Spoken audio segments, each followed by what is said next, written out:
Okay, man, are you ready to go? I'm ready to go. Now, come on, now crank this motherfucker up.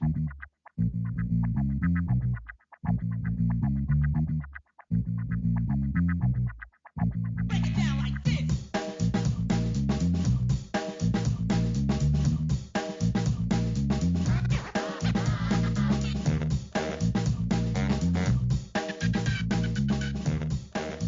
Hello, Internet. Gino, that Pinguino Greco here again with another episode of Deep Listens. And today we are going to go towards capitalism. Capitalism ho! With Recettear and Item Shop's Tale. And I am joined to discuss this capitalist nightmare. I'm joined by Pete Busby. Hey, what's going on? Excited to talk capitalism. We've had Marxist games in the past. It's only fair we, look at the other side. This week's fun fact, I have a bonus fun fact, just because this is one of the funniest things I've read in a very long time. This is the first one. This is from a New York Times article. It's called "These Lizards Have a Hot Trick to Escape Hungry Snakes." It's about how lizards on certain island increase their body temperature to run faster. That's not the point. Here's the point. This is a sentence they used to describe this guy's research. With a fishing pole baited with mealworms, Dr. Hasegawa caught lizards all over the Izu Islands and then measured their body temperatures with a cloacal probe. Oh, no. Quote from him. "At the time, I didn't have any specific purpose or objective," he said. So this guy anally probed lizards with no specific purpose or objective, just seeing what he could find out. I love that so much. Here's the fun fact for this week. This one's actually pretty interesting. This is from a Live Science article. Give you the title, it'll give it away. Bees defeat murder hornet relatives with poop. What? So apparently bees have been defeating giant hornets by spreading animal feces around the entrance to their hive. That keeps the hornets away. They don't want to chew through it. They don't like the smell. They're not really sure what's keeping the hornets away. But hornets don't like poop. And bees are using it to defend their hives. It's genius. Very green. Bees are way smarter than I think we give them credit for. And we should honestly have known with their rump shaking that they are super intelligent. Bees do love to twerk. They do. And we are joined today by a special guest, a capitalism expert and anime degenerate. We are joined by Chris ZombiePie Redacted. Gino likes to refer to me as a nightmare person, and I'm here to talk about a nightmare game. Yep. Welcome to the show. Wait, I have my thing. What? How? I have a refrigerator full of stuff for our skits, and so I just took something out I was preserving for our eventual Final Fantasy VII Remake review. This is energy from Alani new. This is mineral water energy drink. So basically, I've already reviewed White Claw and Bud Light seltzer water, alcoholic seltzer water. This is seltzer water with energy drink in it. So, bottoms up, all it says is, in terms of the flavor, Arctic White. I have no idea what that flavor means. Oh, God. It's cocaine. It smells citrusy. Cocaine might, too. I've never smelled it. I'm just very alarmed that he just has this ready for any and all future shows. That's a bad aftertaste. Does it taste like malt liquor? It tastes flat, as is usually like Monster Energy. I don't know if either of you are big energy drinkers. Nope. Let me read this. So the energy drink portion of this is not caffeine, it is taurine, which for those that don't know is an indigestible chemical compound. The only animals that really need taurine are actually cats. So I'm going to take another sip of this. Why? You don't need to. Yeah, that's bad. Weird. I give that a 1.5, because it's not like, it doesn't leave my mouth with a burning feeling, which is what some energy drinks do, but it's a very, very chalky aftertaste. Doesn't leave my mouth with a burning feeling. Resounding review. 1 out of 5. Oh boy. It's and I don't know what this flavor is. It's like they took the flavor of Monster and then like made it taste like Pepto-Bismol. Excellent. Well, welcome to the show. Oh, boy. Now for our usual housekeeping. If you want to get in touch with the show, you can do so at DeepListensPod on Twitter, deeplistens.libsyn.com. We have our comment sections, and deeplistenspodcast@gmail.com. You can also support the show on patreon.com at patreon.com/deeplistens, where you can get access to our Discord, which I want to say thank you to our new Discord, our new patrons. We have a few new folks in the Discord recently who have joined. Is it the off the deep end bump? Who's to say? So with our new patrons and with our new show, I feel like our Discord report, doop-a-doop-doop-doop-doop-doop, should have a little shout out to our off the deep end new segment in the Discord. And ZP, as a member of that, how you doing? How's the new show? How's everything going? We first played Ultima 4, and that was interesting. Probably one of the most important games ever made. And Pete will be happy to know that the second game for Off the Deep End is Fire Emblem. What? Nice. We're playing the very first Fire Emblem. First one? Like the very first one? The very first one. Okay. Jesus Legit. Christ. Now, I'm one of those people who actually like the SNES era of Fire Emblem games, and I think that the DS fucking ruined the entire franchise. But I recognize I'm in some sort of weird minority there. I'm also the person who played Sacred Stone. It's like, this is bad. They took out all the good stuff and put in some weird anime schlock. Yeah, it's pretty grim at the beginning. Yeah. But, boy howdy, there's a lot to talk about that game in terms of just how punishing. And if your only impressions of Marth is him being a character in Smash, keep it that way. I was going to ask, is that the one with Marth or Roy? Or both? It is the one with Marth. Okay. Good to know. But I will continue to die on the hill of saying Thracia 776 or bust, motherfucker. I don't even know what that means. Pete, what does that mean? I'm not really sure what it means either. Genealogy Wars is where the real Fire Emblem is. Okay. Yeah, that's legit. Other things going on in the Discord. I recently guest appeared on the Personal History of Games podcast this week. If you enjoyed Eric Canius's work, or Eric Canius's appearance in our Control podcast, I was on his show talking about. You made that exact mistake on his podcast as well. Yep. Pronouncing his name wrong. Yep. Eric Canius's podcast. Why should he be telling you what to do? It's fair. You know what? No one ever pronounces my last name right, and we go into that on the podcast. We talk about Final Fantasy IX. Wouldn't you know it? So if you want to hear stories about why I like that game so much, my first kiss, or perhaps learn about why policy debate is just a miserable practice that no one should take part in, check out that podcast, The Personal History of Games. All right, so now it's time for my shout-outs, and I have two very quick shout-outs. First one, if you have access to Hulu, you should watch In and of Itself. It's an excellent, basically, recording of a Broadway one-man show, or off-Broadway one-man show. It's very good. I don't want to give anything away. Don't look up anything. Just watch it. Okay? Have either of you watched it? No. No, I don't have Hulu. That's fair.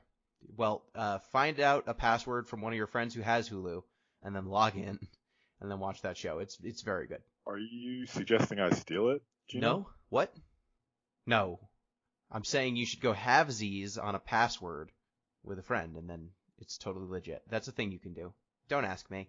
And then secondly, my wife is a huge fan of Jenny's ice cream. It's a very fancy ice cream from Columbus, Ohio. It's kind of an artisanal ice cream, and ZP, you've eaten it. You can attest it's very good.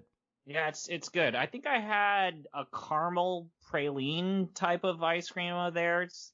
Was it salted caramel? Just regular It was salted caramel, now that I think of it. It was either that or brown butter. I think you might have had both salted caramel and brown butter almond brittle. You're right.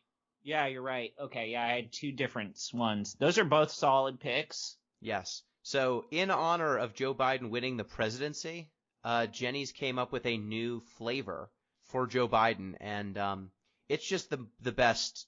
Pete, what do you think the Joe Biden ice cream flavor is?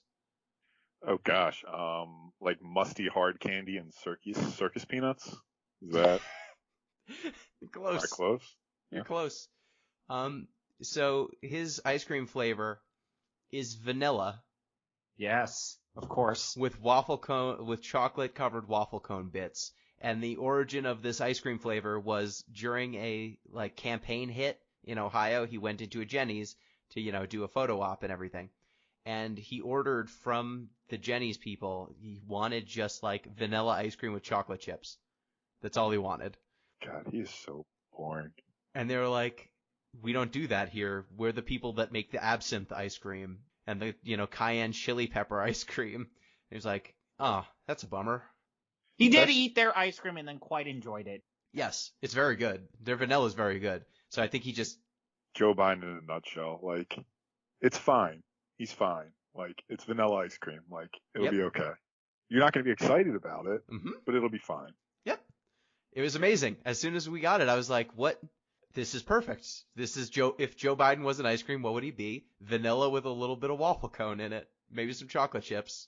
So yeah, that's shout outs to that. I forget what the name of that ice cream is, but it was limited edition. So who's to say if you can still get this sweet ice cream combo of vanilla and waffle cone bits? But yeah, if you're going to check out fancy flavors, maybe go with one of the Tyler, the Creator flavors they've done.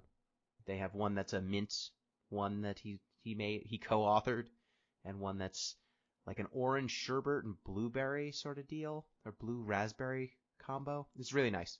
I think of what I tried, I still like brown butter. Yes, brown butter on brittle, very solid. Oh, man, it's good. And wait, do we have, I think someone, hello? Someone broke it into our broadcast? Hello? Hello. I was here the whole time. I don't know what you're talking about. She was just very quiet. That other voice you hear is our regular co-host, M. Palladino, joining us. Hello. Sorry I'm late. There is going to be a snowstorm tonight, and I had to get groceries, or I would not be eating for a week, because it's going to last a while. That's a great point. Ran out of time, so here I am. Hello.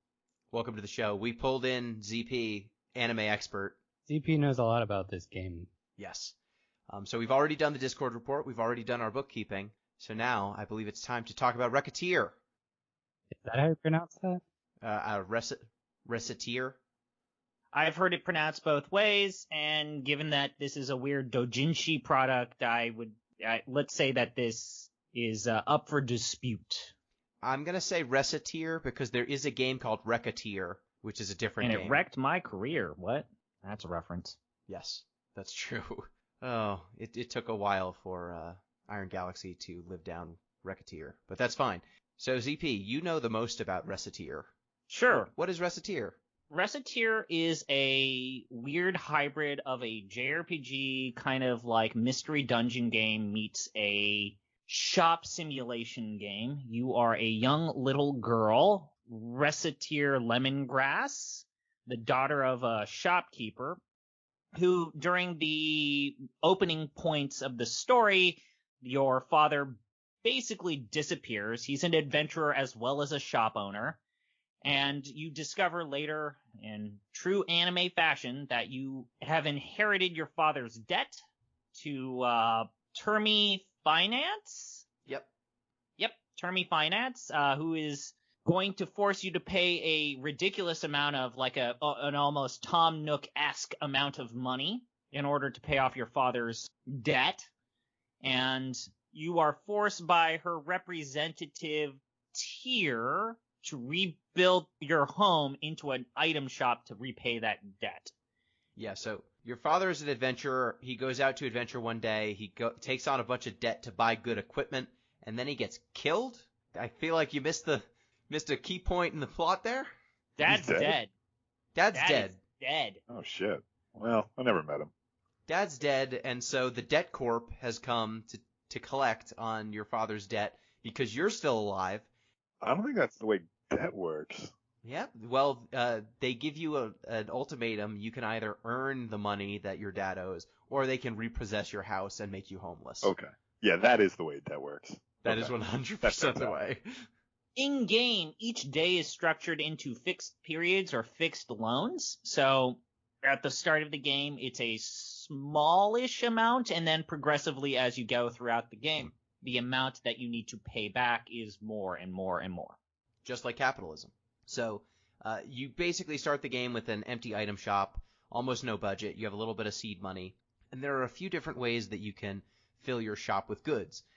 You can go to wholesalers, either in the market or the the Merchants Guild. Both of them will sell you things at about, I believe, 70% of market price, usually.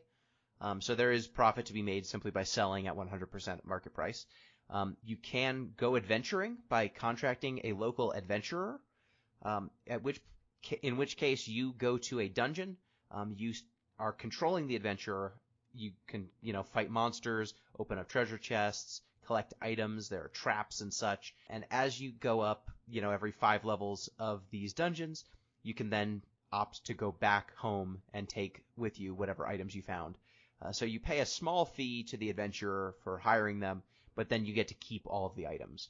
But you only have 20 item slots when you go into a dungeon, so you need to economize, make sure that you take home the absolute best stuff. Outside of just buying goods from the wholesalers and going to the adventuring, there's also a synthesis system where you can get certain items from monsters in the dungeons and combine them with items that you can buy from the shops to make better items that sell for higher values. So those are kind of the 3 main ways. Oh, and a 4th way you can get goods is by just your customers selling you things. You can also get gifts if you perpetually give them a good deal. You get gifts. Oh, I never got a gift. Because you refused to listen to my piece of advice of purposefully selling low to customers to build a good rapport and then being able to sell high to those customers. But if you continue to sell low to them, which is a risk, they will eventually kind of recognize that they're getting a bargain. I sold low relative to what tier instructs you to do, but not lower than market value.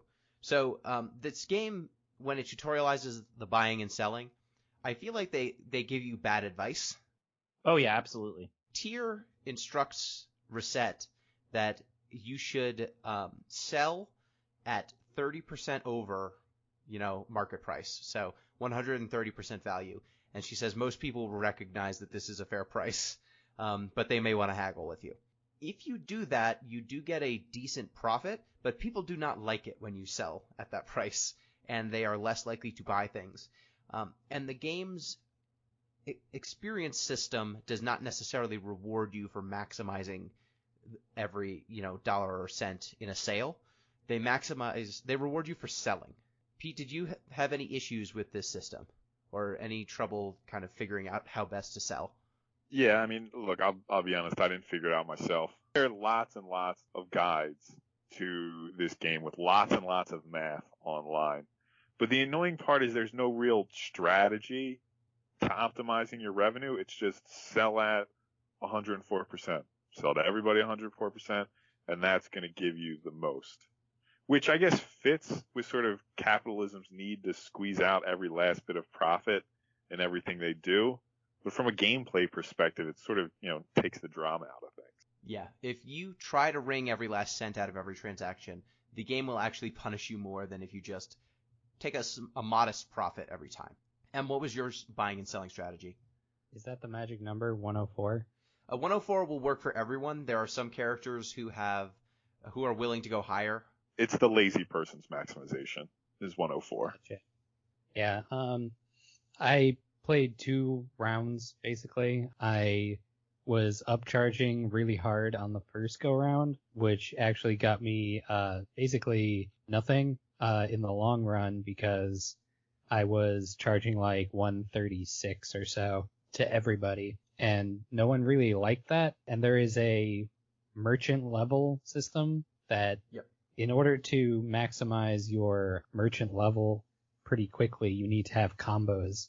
And in order to make those combos, you need to basically hit a target number or somewhere close to that target number, which is basically the ideal price that the person wants to pay. And so if you sort of have that in mind as you are interacting with each customer, and each one is different, like if there's a little girl, she has like no money. She's broke. Yeah, you cannot sell her your 10,000 coin helmet. She's going to want like the 150 coin hat. So you have to sort of be aware of who you're selling to. The red fairy, she's the worst. She will never accept anything over 100%, maybe like 102. and that's as far as she'll go. And there are some characters like, who's the purple? She tries to sell you stuff at really like 500% prices. That is Ioria. Yeah, she will mess your combo up real bad because she wants you to buy like a wall for 100,000 coins. You're like, get the fuck out of my store. And she will be really grumpy about that, which will send you from like, I'm getting 30 something experience each interaction to I'm getting 3, which was really rough. Generally, if you didn't have that happen, you could get like a level or 2 in 2 days by like past level 10. So it wasn't too bad. Yeah. And that was basically my strategy. The first time around, I was upselling like 130 something. Usually I could get around there. And then the second time, I took ZP's advice from the Discord, and I was doing like 110 to 120, and usually people were pretty happy with that. Yeah, I was mostly like 104 to 107 for most people. And if you do that, you can get like a 128 EXP combo going, and that'll get you like a level very quickly. And what the levels dictate are what sorts of things you can have in your store and what the other merchants and wholesalers will sell you. So the higher your level goes, the more expensive stuff they'll sell you. The more things you can put in your store, like you can change your carpeting, you can change your wallpaper, you can add vending machines, which will auto sell to people at market price, but it doesn't take up interaction, so you don't have to haggle. So you can sell more things than you would otherwise. Did anyone find any of the leveling? So ZP, did you find any of those leveling elements necessary? I actually find it interesting because, so right from the outset, a lot of the characters, so there's like a weird kind of balancing act here. It's like, I've got this cool item and it's super expensive. I know who I want to sell that to. It's the person who I always buys my goods at 135. And then you actually find out that at the start, they have a dead cap in terms of the amount of money they have in their pocket. And if you don't level up that relationship, if you don't work with that character throughout the story, that amount that you have to work with that character doesn't improve or doesn't get better. Whereas the character who might have the biggest wallet will only maybe buy that good at 100% the price or the exact kind of MSRP. And so I actually do like the leveling system in this game. And I feel like it ties into the idea of, I like the fail state system in this game of there's a target. You aren't just kind of going through the motions of setting up this marketplace and just kind of letting it flow on its own. Having these recurring relationships over time where however you treat that character within your shop is kind of going to pay dividends over time, or you just get the quick buck right there in that moment. And so it does, for me at the very least, it feels like a system that on paper seems very simple, but later when you kind of interact with the downstream effects of that, it gets better, I think, in my opinion. Yes. Yeah, I think whenever you meet a new character, if you do not sell them stuff for cheap, they just won't have more money, and so they will never be able to buy your good stuff, it's an interesting system, and the game doesn't necessarily tell you that. They say that maybe you want to, give deals to your adventurer buddies because whatever you sell them, you don't have to provide them when you go to the dungeons, but... Which is really important, because... Is it? Because you don't want to go into the dungeon. Yeah, so speaking of the dungeons, did anyone go in the dungeons? I did Yeah. a couple of dungeons. I did. Okay, because I did one dungeon and then never went to the dungeons again. Pete, how are the dungeons? I mean, the game has sort of, if you just read the marketing copy, the game has sort of roguelite aspirations. Ooh, the dungeons are procedurally generated. They're random. It's really just a series of rooms that you walk between. The best part of the dungeons is trying out new adventurers, and to get new adventurers, in some cases, you have to go to the dungeons. So it's sort of this circular loop. If you don't care about trying out new combat methods, you're not going to get that much out of it. Who was your favorite adventurer to use? Sure. So I used 2 for the most part. I used the archer, whose name I cannot remember now. She's solid. It's mostly a charging mechanism. So if you hang on for a few seconds, you can charge up these arrows, and they basically just sort of auto-target and wipe people out. The one I actually liked better was the priest. I think his name was Elon. Yes, E-L-A-N? Elon. So Yeah. the archer TL's is the TL. archer. TL. Yes, thank you. Elon the priest, he's a yoked priest who settles things with his fists, like all priests do. So he's pretty legit. He's just basically what you'd expect from the hand-to-hand combat person. Close range, fast combos, and he has like a berserker mode. He's really a terrible priest. He has a berserker mode he can go into where he can just sort of deal damage. He was probably my main squeeze. Yeah, there's Elon, basically the Incredible Hulk. There's Nagi, who's spear dude. Kaliu, which I can't believe they got away with naming a character Kaliu. Why? But, because it's the same name as a certain PBS animated character. Oh, okay, yep. Charmy, which Charmy kind of sucks, but in the early game, having a super fast character is okay. And then Louis, who is just, to get back to our earlier point, is vanilla ice cream. Louis is. He's just sort of who they throw at the beginning. Charmy's nice because she can sprint. Yeah. So if you want to get through the dungeons as fast as possible, she's the way to go. Which I did. I will say, so there's a lot of important things. So this game came out in Western audiences in 2013. It is important to point out that this game came out in Japan in 2007. It is important to recognize that this game was made for the Windows operating system, not consoles. And it was made with a very basic tool set and engine for, drumroll please, Windows Vista. Oh, yeah. Ooh, So- that's hot tech. Classic.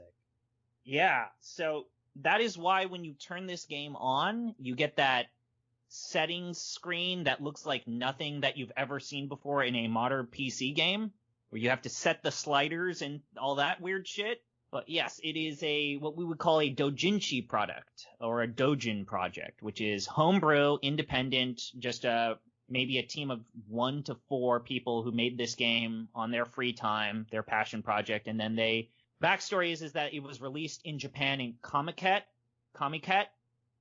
73, I believe. So back in the early 2000s, even before, this is back during the Bush administration, my fellow podcast friends. What's a Comiket? Comiket is a self-published fan gathering. It's the most famous.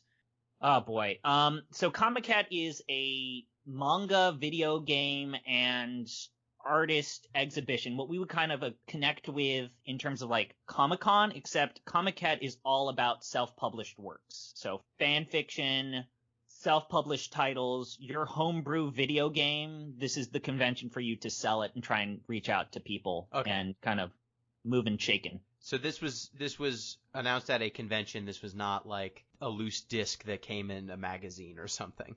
It was not in a magazine, but it was basically like, I put this in a baggie, buy it. I drew this art by myself. Very cool.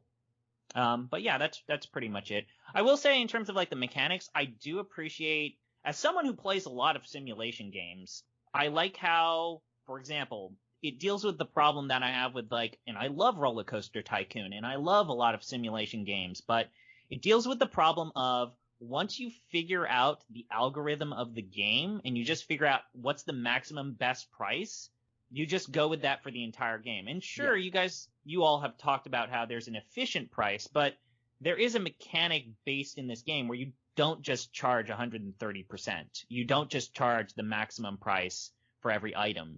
You get a lot out of kind of trying out variable prices. Well, I mean, once you find the like 104 or 106 percentage, once you find that magic percentage, you actually don't need to think ever again, except for the hot item and discounted item mechanic. So there's a mechanic that there are trends that will roll through the area and make items either more pricey or less pricey. If something is in demand, you can sell it for 255%, usually like 255% regular price, and people will just buy it. They'll be fine with it. And, you know, for some characters like Alouette, who is your typical hoity-toity rich character, she has the ha-ha-ha-ha-ha laugh that every anime character who is that character archetype has. She'll buy anything for way too much because she doesn't know what anything costs. But there's also like a decreased item system where if you've got an item that's decreased in price, you can't sell it for more than like 50% of what its ordinary price would be and have a customer be happy about it. Unless it is in the vending machines. If blue items are in the vending machines, they will buy it at regular price. Really? Yeah, that's Yeah, the one use of vending machines. they're always You wanna- fixed price. Yeah, you want to load it up with any blue items you have so that they buy it for the regular price, so it's not marked down. I did not know that. So I just put like foodstuffs and things like that in the vending machines, and they seem to move all right. I never found that people would empty the entire vending machine in one go. So I don't know that you ever really need to buy more than the cheapest vending machine if you even want to use a vending machine at all. But I don't know. It was interesting to have as one of my 3 tables. I wanted to fill it with weapons just because I like the idea of a vending machine full of swords. I don't know if that was efficient from an ROI perspective, but sword vending machine's pretty baller. It is. The few times when I did have a sword vending machine, people bought swords out of there.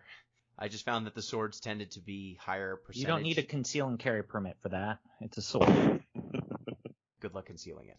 So yeah, it seemed like even when the high price things roll in or decrease price things roll in, the wholesalers never jack up their prices to such a point that you're completely screwed. So if like a trend rolls in, the only way you get completely worked by the system is if you learn about something, you go out, you buy a bunch of it at the wholesaler, and then by the time you get back, the trend has gone away. But I never had that happen to me. I think maybe once in the month this game takes place in. Did anyone get completely worked by the trend system?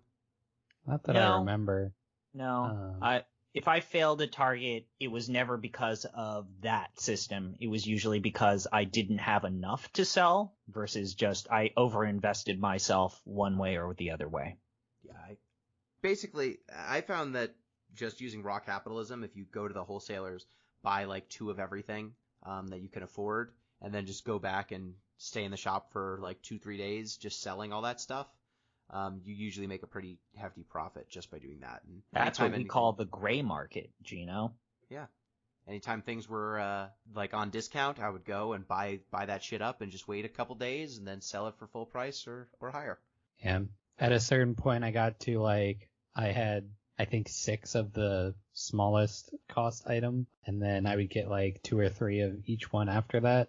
And then when I ran out, I would just run back and restock in the mornings. And then you could sell all day, and you're pretty much only making money, especially if some of those things go on sale. And then by process of elimination, they're probably not going to buy all of those from you. So you'll have some that'll be full price. They recommend buy low, sell high. It's one of the things the game actually tells you that works. Yes. There are some things that it tells you, and it's like, it's probably not the right advice, but yeah, people in desperate situations repeatedly come to your store, this small girl's store, to sell you things that their grandparents left them when times were tough. A lot of really weird stuff to be heirlooms. Yeah, someone sold me his heirloom walnut bread, and I was very confused. Yeah. Piece of candy. This is very important to my grandparents, but, times are tough. Mommy told me to sell this baked yam. I got so many baked yams. So, as someone who's looked at maybe the code for that is, I believe the last time I checked it, that stuff is procedurally generated. And it's quite obvious they should have pegged that to actual heirlooms, but I believe it's a random generator that spits out, this character is going to offer you an heirloom. It will be 1 through 9 sometimes, and 1 through 9 are basic food goods and stuff. You know what? I like it way better that it does not respect whatever good they're trying to sell you. I think it's way funnier that someone's like, I'm down on my luck, man. Here's my candy bar. Could you give me some money for it? Boy, I mean, that does lead us to the thing of the translation for this game is amazing. Yes. So once you figure out the loop of buying and selling and the loop of the dungeons, which, I mean, most of the dungeons are just really basic, pretty boring outside of the boss fights, which have a little bit of something to them, a little something. But the writing is why you're here, 100%. ZP, what happened? How did this game get translated the way it did? So it's actually an incredibly interesting story, and I wrote about this on a blog a while ago on Giant Bomb. But so again, Recettear was originally developed by a Dojin Soft developer and released originally in Japan through self-publishing means. So physical copies in conventions, distributed during conventions to people who were interested. So even in its home nation, this was not a big, huge release. It was a kind of indie title. It was never associated with any big video games. You know, it was just a small thing. Somehow the game was ripped, as is a lot of things that are Dojin titles from Comiket. So it got ripped and was posted on the Something Awful forums. Two of the people from the Something Awful forums, Andrew Dice and Robin Light Williams, played it, and both of them spoke and could read fluent Japanese, and were like, wow, this game's a lot of fun. I think we can actually make some money. Now, fun fact is that both of them had been interested in being in the localization industry, and they had created their kind of company called Cape Fulgar. Carp Fulgar. And it's just them two. It's just them two guys. And they had previously, before they had come in contact with Recettear, they had approached Gust Corporation and offered to translate the games from the Atelier series, which, if you know anything about that series, is a pretty big PlayStation 2 to PlayStation 3 franchise. And so ultimately, Gust was like, yeah, fuck off. We got this. And so these two guys are looking for their first crack at getting into the localization industry. Full disclosure, both of them, while friends on an internet forum, were across on the opposite sides of the United States. So I think one of them was in like Minnesota and the other was in like New York. So they were not even translating anything in person or next to each other. They were communicating on forums and DMs on these Something Awful forums. Whatever. They get a hold of Easy Game Station, which is like this company that printed the boxes and printed the physical discs for that and had the license for this game. And obviously they're like, yeah, whatever, fucking have it. It's a game that we sold like 100,000 copies in the Dojin market. Go ahead, see what we care, whatever. So they offered to translate this game for about $10,000, which, if you know anything about localization, that was not the right amount of money. No. Did they get a percent? They did get a percent. Okay, good. But even then, that starting price is not the correct amount. So these are two kind of like college kids. Yep. Who are willing to like pile drive their bodies and their eyes and their rear ends in a way that you shouldn't. So that was piece of advice. Don't do that part. But they bought the rights for this, and this was, for a lot of people, the first real indie Japanese title that was released on Steam. And as a result, this was back in the day before like community tags, user-generated tags on Steam. So when this released, it was like in the RPG and the visual novel section and the indie section. And it's like, what's this weird Japanese title that's being sold for like a really discounted price? And so it becomes kind of the first true indie title that sold really well on Steam and paved the way in a lot of ways for indie self-published titles on Steam. And now if you look at, you know, as someone who's done this, now if you look at the Steam visual novel section, it's a goddamn nightmare. Truly. It is a tire fire. But in terms of the approach of translating this game, both Andrew Dice and Light Williams have been very vocal that they are diehard supporters of what is known as Woolseyism, and we've talked about this on the Final Fantasy podcast. Ted Woolsey was the man responsible for translating almost all of Square Enix's titles in the SNES all the way up to like the early PlayStation era. He's the guy who translated Final Fantasy VI and Chrono Trigger. And both of them believed it's like you don't translate literally. You keep the spirit of the game and you add in your own identity to kind of not necessarily reappropriate, but like So the big problem that they both encountered was, and Gino can maybe speak about this, but Recettear in the original Japanese version uses the word yada a lot, a Japanese expression to mean yay, and they were like, well, we can't just say yay over and again. So how about we say yayification or yepperoni or ya? So they took idiosyncrasies of the characters and reappropriated them or kind of made them kind of goofy things. They culturally Give them their translated personalities. them. Like, in Japanese writing, having a character just end all of their sentences with "ze" says enough about that character, and it works. There's no equivalent to that in English in the same way. Like, there are ways that characters can end sentences, or certain vocab words. Like, there's a lot of, it's not double entendre. Like, there's a lot of onomatopoeia and a lot of speaking using metaphor. Yeah. Japanese language is very metaphorical. I think, Gino, you can agree with that. Yes, and like there's a lot of like, for example, Teddy in the Persona series, like he would have Kuma be one of the things he says at the end. That just means bear, but he would use it as like a way to end sentences, and he'd make a lot of puns using the word bear. That just doesn't translate into English. No, like, you it does can't make not. those same puns. And so if you're going to be translating one of these games, finding a way to get the kind of quirky character, understanding how it comes off in its original language, and then putting it through a cultural filter to make that work, it's hard work. It's much easier to translate literally. It's hard work to where you should charge more than $10,000. Yeah, yes. So, like, the translation of this game is great.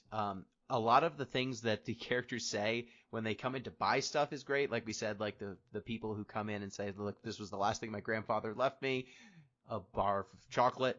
Here are some of the ones that I've really appreciated. The little girl, when she comes, she sometimes says, Miss Recette, please sell things at me. Very good. There's a section where Tyr is being asked to do something by the guildmaster. And she says, we automatically refuse to place horse heads in anyone's bed. There's no way that was in the Japanese.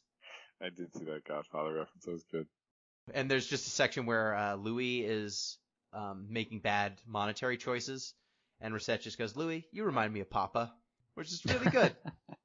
Out of curiosity, CP, do you know if the original translation was so capitalism ho, as Recette says over and over I'm again? under the impression it's not capitalism ho, but it's more like let's go. Kind of Gotcha. like that. I mean, just the overall vibe of capitalism ho. Was it like, we are going to... Oh, are you saying, like, was this game in Japanese a clever little wink and nod critique of capitalism? The answer is Yes. no. Okay. It was not. It was Well, what a was goofy anime thing It was played straight. It's the same played gameplay. straight. Very similar to Final Fantasy VI, Kefka, where Kefka is just a jester dude, and he's evil and he's played straight. It wasn't until Ted Woolsey made him a goofy guy that they then retconned to be the Kefka that we now know. His translation was so good, they retconned the character to be him. That's neat.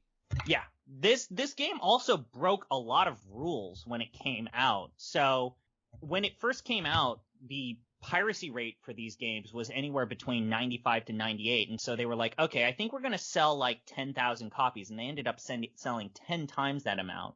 And when they released the demo of this game, converting from demos are nice, but converting your demo into actual in-game purchases is about 10 to 15%. The first month, the conversion rate from those who played the demo to those who actually bought the game was about 40 to 45%.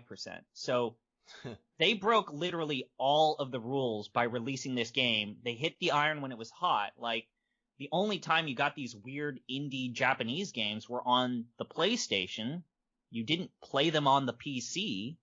And it kind of paved the way for this, where we're at in terms of this newfound interest of, non-major Japanese PC developer. And if you wanted to know, Andrew Dice has later come out and admitted that part of the issues with the tutorial is they just fucked up. They've later come out and said, yo, the tutorial's bad because of us, not necessarily because of the game. Like, Dice has even admitted that they didn't explain the keyboard control. Like, they just forgot to translate what the Z key does. Like, that's on them. They admitted that, yeah, in the game they did, but we forgot, or we did not get to that. Huh. Are the percentages that they tell you to sell at also slightly off? I think they might be off in the original game. I mean, it's been a while for me in terms of, like, getting deep into this game, but yeah, parts of the tutorial were poorly translated because, there's a lot of dialogue in this game. There is. Is the fact they don't tell you about the combo system part of that? I mean, I think that a lot of that is, like, you have to realize, like, the way you should approach this game is the original game is basically what, you would get out of someone who has made their passion project using Game Maker, right? That's kind of what this was in 2007. The fact that it became this big deal was a miracle, and the fact that it even got a sequel is kind of an interesting thing. Got a sequel? Yes, Chantalise. And Chantalise is actually a lot better than this game, but this one's certainly very interesting. Is it still like a store thing? Like you're still selling stuff? They played down the store thing, A Tale of Two Sisters. So she gets a sister, and they... Wait, it's still Recette? Yes, I believe it is, but you find out she has a sister named Chantalise, if I recall. I've played not as much of that as I've played this one, but yeah, I mean, the visual novel stuff is fun if you really enjoy this. Can we talk about the genocide for a second? Oh yeah, sure. Oh yeah. Welcome to the... Yeah. Hold on. Did I miss this? Maybe. Possibly. It's small, but there's genocide. Let's talk about that, because I don't remember at all. I'll mention it. So there's a character, Griff the Demon, who you meet in the dead of night, I think in the town square. And he hates fairies. And the reason he hates fairies is because humans decided to basically murder all the fairies. They were just going to wipe them out. It was going to be a fairy genocide. So to avoid this, the fairies basically integrated with human society. They decided, okay, we're going to raise a group of fairies in human culture such that they can assimilate, our culture will die, but we as a group will live. Griff tells this whole long story, and then basically Recette's response is, I don't care because me and Tyr are buddies. Tyr's been very nice to me, which makes it seem as if Griff is saying Tyr's at fault for this, when very clearly it should be Tyr forgiving Recette, if anything at all. Well, Recette's not the brightest. No, that's fair. She is not. She's very good-natured. I do appreciate every time you go to the town square, like someone will mention, like, I'm sick because I ate this mushroom. She's like, but all the mushrooms should be edible. And then Tyr's like, how do you know that, Recette? And Recette's like, don't worry, because I ate them. Because I ate all the mushrooms in the town square. I've eaten all of the plants. They make her endearingly dumb. But yeah, the genocide thing, they definitely say fairies have integrated with human society. Yeah. Weird thing to just sort of toss in there. Like, if you wanted Griff to hate fairies, you could have done any number of things than like a one-off genocide subplot. That is very easy to miss. That is very weird. Yeah. I never actually met Griff. Neither did I. I saw Griff on the wiki because I was looking for a character's name, and I was like, that's an interesting fellow. And apparently it's because I never went to the town square after dark, because I would do all my like in-town stuff like morning. So there's still stuff in here, which is, I guess, what you want with a game that you can play over and over again. Yeah, I never met multiple characters on this list. Yeah. Like, some of them you need to go to dungeons, so I just never saw them. I never used any of the adventures other than Louis. Out of curiosity, did you get Kailu? No, I pronounce his name. Kaliu. Kaliu. No. I pronounce it Kaliu. Oh, no, I only went to the dungeon for the first dungeon, and then after I beat that, I never went back, so I never was able to get enough things to make his order. So did he come to you every single day, like, where's my shit? Yeah, and I hit the escape button and said, skip it. Where's my shit, bruh? The only reason I started going into the dungeons again is because I got so annoyed that he kept coming in. I was like, okay, I'm just going to get his stuff. And then I went back, and then I was like, the dungeons are alright, I guess. They're fine. There's nothing wrong with it. I just wanted to see, because I knew that was how the game seemed to want me to play it. I wanted to see how hard you could min-max it if you just went all in on the capitalism. And it turns out if you just go all in on the capitalism, you're able to amass a small fortune pretty darn quickly. And like if you just do the always sell at 104 or 106%, you'll level very quickly, which will give you the high tier items very quickly. And those will sell for a pretty high profit. And all you need is like one or two spikes in one of the like item trends, and then you can hit. I was at 700,000 picks on the 4th month, so I just took the last week of the game off. You know what else? Just while we're talking about sort of min-maxing things that annoy me about the game. So you can decorate your shop. You sure can. Yeah, you can do all kinds of cool stuff with it. You can change the floor, carpet, counters, walls. You can do all kinds of stuff. But you're best served by keeping it exactly average. If you just stay in the middle, you will maximize the number of people. I'm just basing this on the wiki, I should say. I didn't self-investigate. But apparently if you just stay average, you attract the maximum amount of people, which again, seems like a nice, sort of jab at capitalism as well. Yeah, you don't want to ruffle any feathers. If you're too gaudy, then you're just going to get the rich people and everyone else is going to be turned off. But honestly, if you could just have a store where only Alouette shows up, I think you can make a pretty hefty amount of money. Yeah, if she came in often enough, you definitely could. Yeah, every time she showed up, I was like, yes, this bowl is finally selling. Alouette is just a mark for you to pass off all of the stuff you can't sell to anyone else because it's too expensive and for a lot. Yep. She doesn't. What could a banana cost, Michael? $7? Exactly. Later in the game, she talks about a whole bunch of rich people food that she's eating. It's foie gras and truffles. Yeah. Tyr explains foie gras, but leaves out the most important part about foie gras, that it involves force-feeding geese. She explains that it takes a while, and it costs a lot, but she leaves out the whole animal cruelty part of it. But it's delicious. I enjoy when Alouette says, like, I eat truffles, and she's like, what's a truffle? It's a mushroom. Why didn't you just say mushrooms then? It just stops. There's nothing more after that. Yep. Yeah, so this game's got charm for days. Also, it has a character whose name is Charm, so it's got double the charm. Who's a drunk? She's a great drunk. It's awesome. She hits on Recette all the time, which is weird because Recette's like 10. Shouldn't do that. Shouldn't do that, but she was drunk. She's got a rat tail. That's fun. I guess she does, doesn't she? She's a princess, too. It's implied. Remember when rat tails were like a thing to have? What a dark day that was. Truly. But yeah, I think that's pretty much it for Recettear. This game's fun. It's a nice little romp. You can finish it in like 6 to 10 hours. Oh, guess what the current speed run is? 10 minutes? No, that's the Crystal Nightmare Boss Rush version. Like any percent, I believe, is like 50 minutes. Okay. Yeah. Paying off the entire debt. You just hidden like escape through everything too. Mm-hmm. Yeah. Yeah, that makes sense. Yeah, I mean, I got through the entire last week in about 5 minutes because I had amassed so much money. But yeah, that's very cool. So with that, I think that covers it for Recettear, which means it is now time, I believe, was it Pete? Pete, are you up next? Yes. Yes. Ordinarily I would be. Yes.